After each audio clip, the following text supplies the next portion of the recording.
I found most customers don't know how to measure the length of a condom.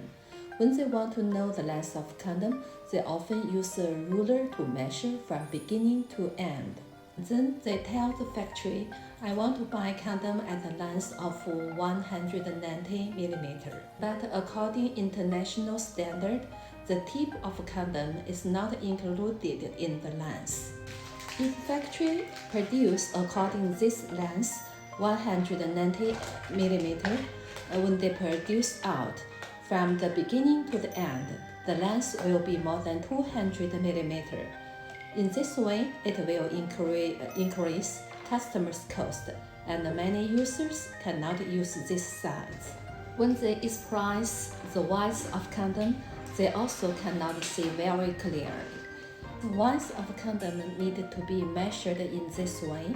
Put a condom on flat surface and use a ruler to measure from 1/3 of beginning.